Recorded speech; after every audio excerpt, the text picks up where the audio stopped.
Bulletin की शुरुआत इस वक्त की बड़ी खबर के साथ में करेंगे। आज की बड़ी खबर ये कि एक बार फिर से पेट्रोल डीजल के दामों में बढ़ोतरी कर दी गई, यानी कि आपकी जेब के ऊपर एक बार फिर से बड़ा असर पड़ेगा। तो आपको बता दें, बीते 10 दिनों के अंदर ये तीसरी बार है जब पेट्रोल और डीजल के दाम बढ़ाए गए हैं। तो वहीं 87 पैसे पेट्रोल महंगा हो गया है और डीजल 91 पैसे महंगा हुआ है। तो पिछले 10 दिन में आप देखिए 3 बार पेट्रोल डीजल की कीमतों में बढ़ोतरी की गई है, जिसकी वजह से भारतवासियों की जेब के ऊपर बड़ा असर पड़ता हुआ नजर आ रहा है। जाहिर तौर पर जो मिडिल ईस्ट में संकट है उसकी आंच अब भारतवासियों को भी झेलनी पड़ रही है। और ऐसे में बढ़ते डीजल और पेट्रोल की कीमतों की वजह से हर तरफ महंगाई की मार आम आदमी झेलता हुआ नजर आ रहा है। ट्रांसपोर्टेशन की बात की जाए या फिर माल ढुलाई की बात की जाए, इन सभी के दाम बढ़ते हुए नजर आ रहे हैं।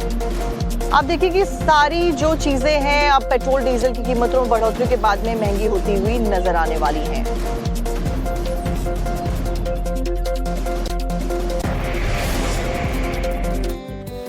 डिफेंस सेक्टर की बड़ी कामयाबी की बात कर लेते हैं। आपको बता दें कि स्वदेशी अग्नि 1 मिसाइल का सफल परीक्षण कर लिया गया है। तो भारतीय डिफेंस की क्षमताओं में एक बड़ी उपलब्धि फिलहाल हासिल हुई है। आपको बता दें कि स्वदेशी अग्नि 1 मिसाइल का परीक्षण हुआ है। शॉर्ट रेंज बैलिस्टिक मिसाइल का ये सफल परीक्षण बताया जा रहा है और परमाणु हथियार ले जाने में अग्नि 1 मिसाइल सक्षम है। डीआरडीओ ने चांदीपुर रेंज में इसका सफल परीक्षण किया है। एक तरीके से आपको बता दें बहुत बड़ी सफलता है डिफेंस सेक्टर के लिए, क्योंकि ये जो मिसाइल बनाई गई है ये भारत में निर्मित है।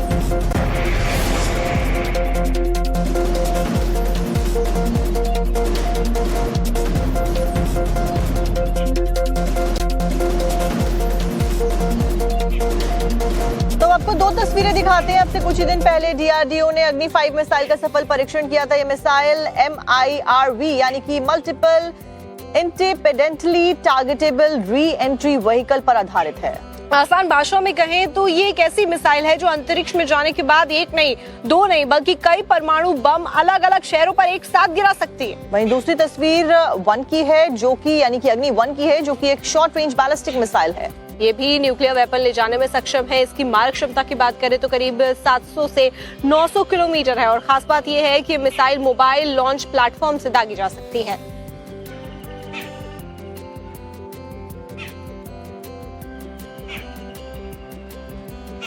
सुरक्षा की, जो कि पहले जो पारंपरिक तरीकों से की जाती थी, अब वो आगे बढ़ के अत्याधुनिक दौर के एरा में प्रवेश कर रही है। और ऐसे में सीसीटीवी हो, ड्रोन कैमरे हो या फिर रियल टाइम मॉनिटरिंग हो, इस सभी को करके कैसे सुरक्षा बढ़ाई जा रही है आपको दिखाते हैं इस रिपोर्ट।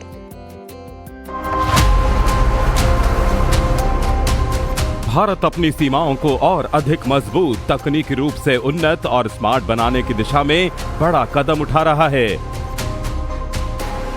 प्रधानमंत्री के नेतृत्व में स्मार्ट बॉर्डर परियोजना का औपचारिक शुभारंभ होने वाला है।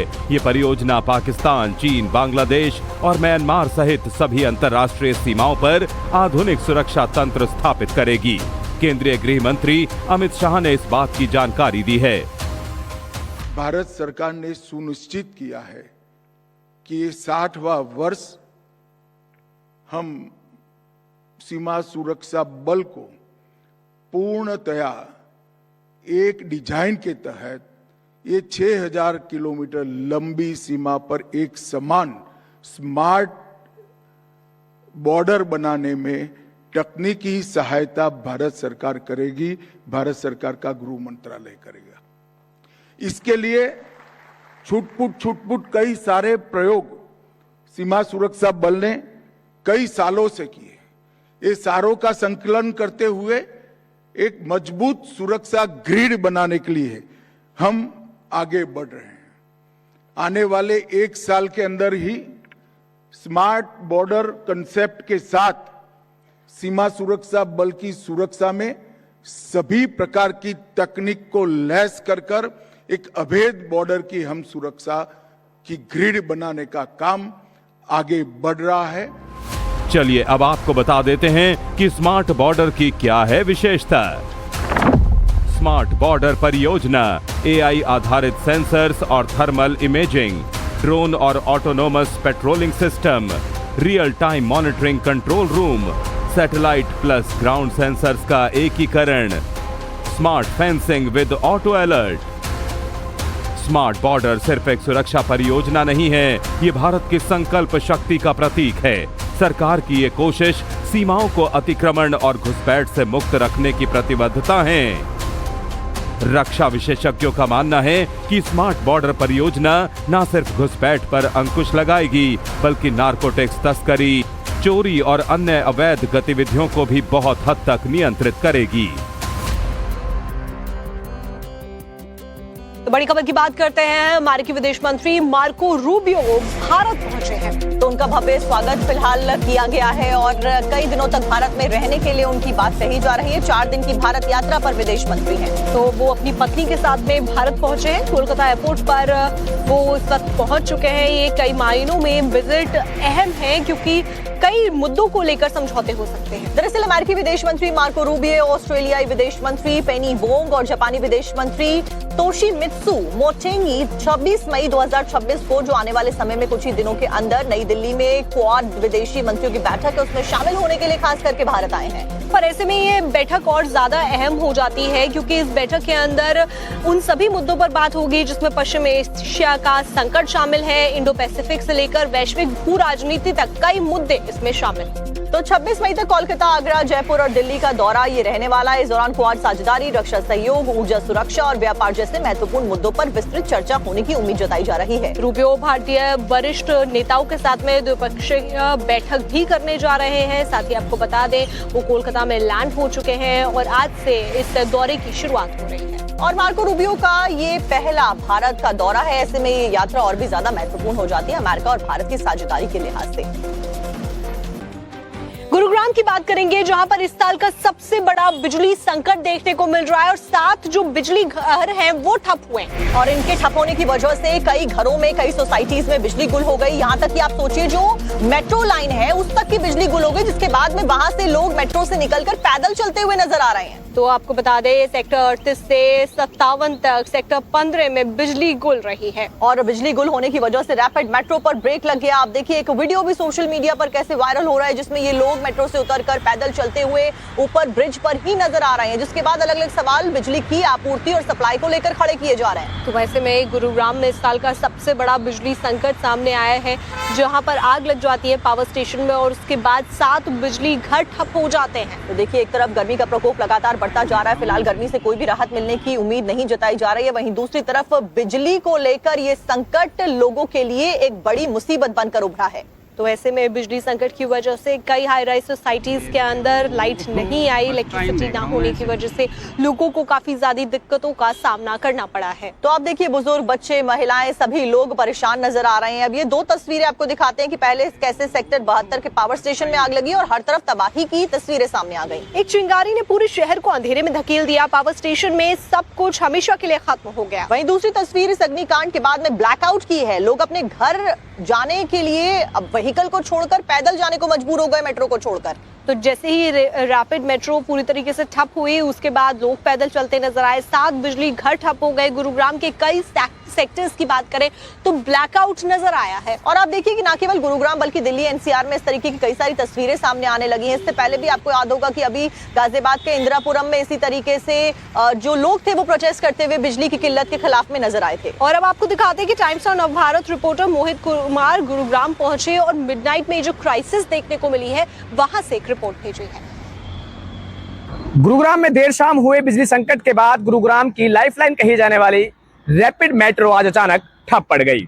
मैं इस वक्त मौजूद हूं गुरुग्राम के गोल्फ कोर्स रोड पर, जिसके सेक्टर 56 मेट्रो स्टेशन के बाहर हूं और यही वो मेट्रो स्टेशन है जहां से ये मेट्रो जो ठप पड़ी थी, जिसकी शुरुआत यहां से हुई थी। आपको बता दूं कि यहाँ पर हजारों यात्री जो हैं रोजाना सफर करते हैं और सेक्टर 56 से लेकर के सिकंदरपुर इंटरचेंज तक आज ये पूरी जो सेवा थी रैपिड मेट्रो की आज ठप पड़ी हुई थी। दरअसल इसका जो कारण था वो अधिकारियों ने जानकारी देते हुए बताया है कि 220 केवी का जो पावर स्टेशन सेक्टर 72 गुरुग्राम में बना है उसके अंदर अचानक उसका ट्रांसफार्मर जो था उसमें आग लग गई, जिसकी वजह से ये पूरी जो सेवा थी रैपिड मेट्रो की वो बाधित हुई। हालांकि अधिकारियों ने ये भी साफ कर दिया है कि जो ये समस्या हुई थी यानी कि 220 केवी का सेक्टर 72 के अंदर जो पावर स्टेशन था उस पावर स्टेशन को एक बार फिर से रिस्टोर कर दिया गया है। सहारनपुर स्थित दारुल उलूम को लेकर एक नया दावा हिंदू पक्ष की तरफ से किया गया है। उनका ये कहना है कि इसके नीचे मंदिर है। अब देखिए कि हिंदू समाज के द्वारा किए गए इस दावे के बाद में खलबली मचती हुई नजर आ रही है। वहीं मुस्लिम समाज का ये कहना है कि सहारनपुर के जो सौहार्द है, शांति है, उसको बिगाड़ने की ये कोशिश की जा रही है। मंदिर लेके रहेंगे, खुदाई करा के रहेंगे। इनका दावा है कि सहारनपुर में दारुल उलूम देवबंद परिसर के ठीक नीचे लगभग 14 फीट गहराई में प्राचीन शिव मंदिर और शिवलिंग मौजूद है। हिंदू संगठन के उत्तराखंड प्रदेश अध्यक्ष ललित शर्मा की अगुवाई में दर्जनों कार्यकर्ता जिलाधिकारी कार्यालय पहुंचे और ज्ञापन सौंपा। इस ज्ञापन में जो दावा किया गया है, संगठन ने डीएम को ज्ञापन सौंपकर एएसआई से खुदाई की मांग की है। दारुल उलूम देवबंद में जो मस्जिद है उसके नीचे 14 फीट नीचे शिव का मंदिर है। हम डीएम महोदय के माध्यम से ये मांग करने आए हैं कि खुदाई कराए तत्काल। डीएम महोदय अपने आप संज्ञान लेके उसके बाद पीआईएल डालेंगे। अगर वहां पर मंदिर नहीं मिलता तो मैं कहता हूं पुलिस प्रशासन से मुझे फांसी देने का काम करे। ललित शर्मा ने कहा, अगर जांच में मंदिर के अवशेष मिलते हैं तो हम अदालत का दरवाजा खटखटाएंगे। इस मामले में जनहित याचिका दाखिल की जाएगी और सरकार से मंदिर को मुक्त कराने की मांग की जाएगी। ललित शर्मा ने कहा, देवबंद मस्जिद के नीचे जो हमारे शिव को कैद किया गया है उन्हें आजाद कराया जाएगा। देवबंद में स्थित दारुल उलूम देवबंद देश का प्रमुख इस्लामिक शिक्षण संस्थान माना जाता है। इसकी स्थापना 30 सितंबर 1866 को हुई थी। ये संस्थान अपने धार्मिक शिक्षण और समय समय पर जारी होने वाले फतवों को लेकर चर्चा में रहता है। अब जम्मू कश्मीर की बात करते हैं, जहां पर नारकोटिक्स आतंकवाद जो है उससे मुक्ति मिलने वाली ये खबर है और ऐसे में बड़ी कार्रवाई की गई है। अगर बीते कई दिनों की बात की जाए तो इसमें 700 से ज्यादा एफआईआर दर्ज की गई हैं और साथ ही साथ 800 से ज्यादा लोगों की गिरफ्तारी भी हुई है।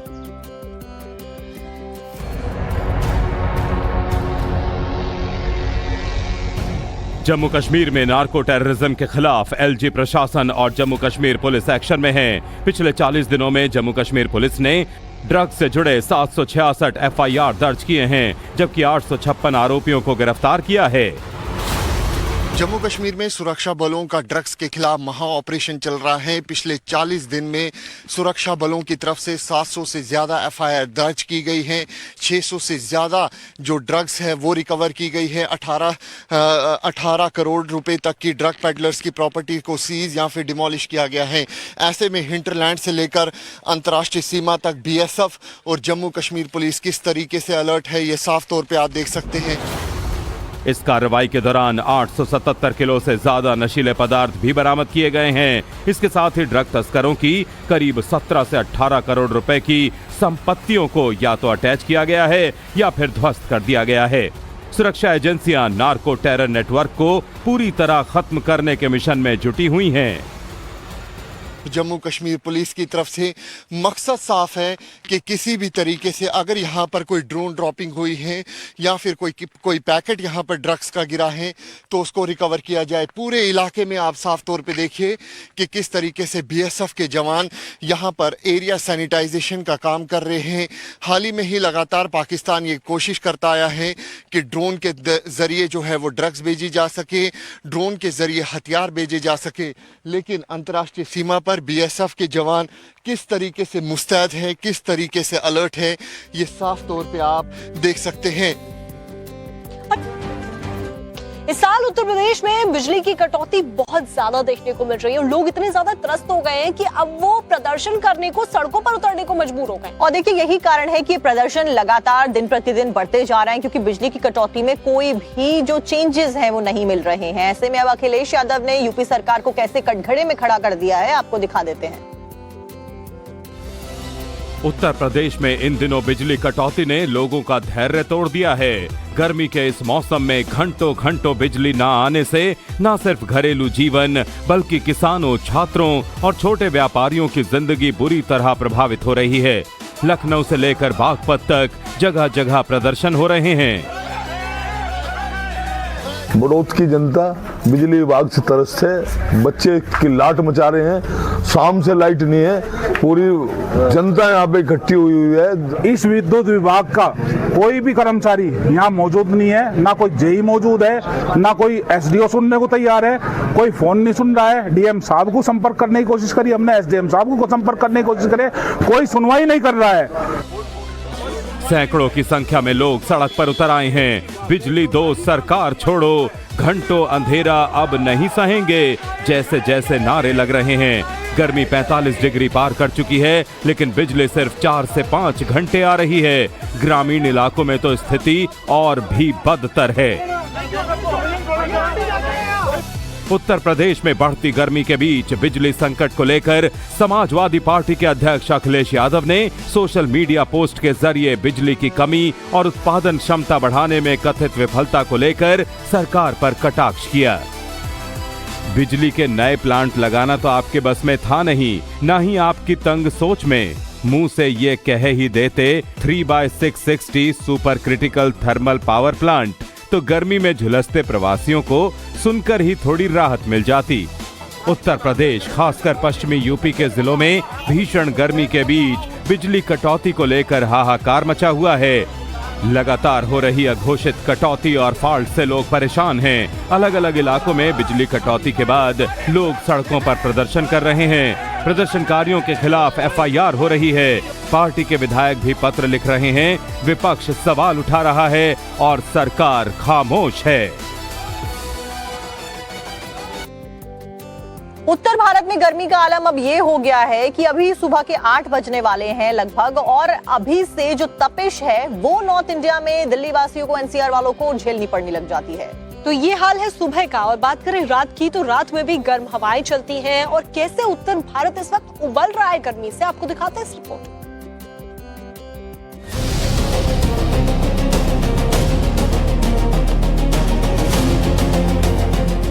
दिल्ली, एनसीआर समेत पूरा उत्तर भारत इस समय भीषण गर्मी की चपेट में है। तेज धूप और गर्म हवाओं ने लोगों का हाल बेहाल कर दिया है। तापमान लगातार नए रिकॉर्ड छू रहा है और हर कोई बारिश का इंतजार कर रहा है। लेकिन अभी तो नॉर्थ इंडिया में गर्मी का प्रकोप और ज्यादा बढ़ने वाला है। मौसम विभाग के मुताबिक दिल्ली, यूपी, बिहार, एमपी, राजस्थान, हरियाणा, पंजाब समेत उत्तर भारत के राज्यों में हीट वेव चलेगी। आने वाले 3 दिनों के लिए मौसम विभाग ने इन सभी राज्यों के लिए हीट वेव का रेड अलर्ट जारी कर दिया है। आईएमडी वैज्ञानिकों की माने तो आने वाले 6 से 7 दिनों तक पंजाब, हरियाणा, यूपी, एमपी, आंध्र प्रदेश और ओडिशा के लिए हीट वेव का ऑरेंज अलर्ट है, जबकि दिल्ली, जम्मू और कश्मीर, हिमाचल प्रदेश, उत्तराखंड, उत्तर प्रदेश, पंजाब और एमपी की कई जगहों पर लू का प्रकोप देखने को मिल सकता है। पंजाब और हरियाणा में तो गर्मी का प्रकोप कुछ इस कदर है कि कई जगहों पर टेम्परेचर 46 डिग्री सेल्सियस के पार जा रहा है। मौसम विभाग तो पहले ही गर्मी और लू का ऑरेंज अलर्ट जारी कर चुका है। मौसम विभाग ने ये कहा है कि अगले कई दिनों तक अभी गर्मी से राहत मिलने की कोई संभावना नहीं है। अगले 7 दिन के लिए हीट वेव का ऑरेंज अलर्ट जारी किया गया है, यानी कि सीवियर जो हीट वेव है वो यहाँ पर देखने को मिल सकती है और हीट वेव की कंडीशंस अभी इसी तरीके से यहाँ पर बनी रहेंगी। पंजाब, हरियाणा, चंडीगढ़ समेत हम हिमाचल प्रदेश की भी बात कर लें तो पूरा लगभग उत्तर भारत इस वक्त भीषण गर्मी की चपेट में दिखाई दे रहा है और यही वजह है कि लोग कम घरों से निकल रहे हैं। हरियाणा, पंजाब और चंडीगढ़ में इस बार जो समर वेकेशंस हैं, गर्मियों की जो छुट्टियां हैं, वो पहले ही ऐलान कर दी गई हैं और इसके साथ साथ लोगों को एडवाइजरी जारी करके कहा गया है कि अगर ज़रूरत हो तभी दोपहर के वक्त घर से निकलें। सिर्फ पंजाब और हरियाणा ही नहीं, यूपी भी तपती गर्मी से बुरी तरह पीड़ित है। पिछले 2 हफ्तों से उत्तर प्रदेश में हीट वेव जारी है। 43 जिलों में अत्यधिक लू का अलर्ट है और बांदा लगातार 6ठे दिन यूपी का सबसे गर्म जिला रहा है। बांदा में तापमान 48 डिग्री के पार पहुंच गया, जबकि उससे सटे हमीरपुर में 46 डिग्री टेम्परेचर ने ही हाल बेहाल कर दिया है। मेरी मौजूदगी हमीरपुर मुख्यालय के मेन चौराहा पर है, जहां पर जो तापमान है वो 46 डिग्री के ऊपर पहुंच चुका है। मेरे पीछे की तस्वीरें हम दिखाना चाहेंगे कि किस तरीके से लोग लू और हीट वेव से बचने के लिए तरल पदार्थों का प्रयोग कर रहे हैं और साफ़ी गमछा जो घर से निकलते हैं, अपने सर पे गमछा फुल शर्ट पहनकर लोग निकलते हैं, जिससे लू से उनका बचाव हो सके। सुबह सुबह जैसे आप घर से निकलते हैं तो थोड़ा सा छाछ पी लीजिए या दही पी लीजिए या जो सत्तू का शरबत है वो पी लीजिए, नींबू पानी पी लीजिए, जो खरबूजा है, ककड़ी है, इन सब चीज़ों को खाइए। और जब भी घर से निकलिएगा सूते कपड़े पहनकर निकलिए और सर में गमछा बांध दिए या टोपी लगा लीजिए। इस तरीके से जो बचाव का तरीका होता है। धूप तो है लेकिन फिर भी कपड़े पहन के, शर्ट पहन के, सर में साफी बांध कर हम लोग जो है धूप में निकलते काम करते हैं। ये देखिए, ये मेरे साथ में जो लोग मौजूद थे उन्होंने बताया कि लू और तापमान से बचने के लिए तरल पदार्थों का सेवन कर रहे हैं और घरों से कम निकल रहे हैं। Amit Mishra, times now, Hamirpur.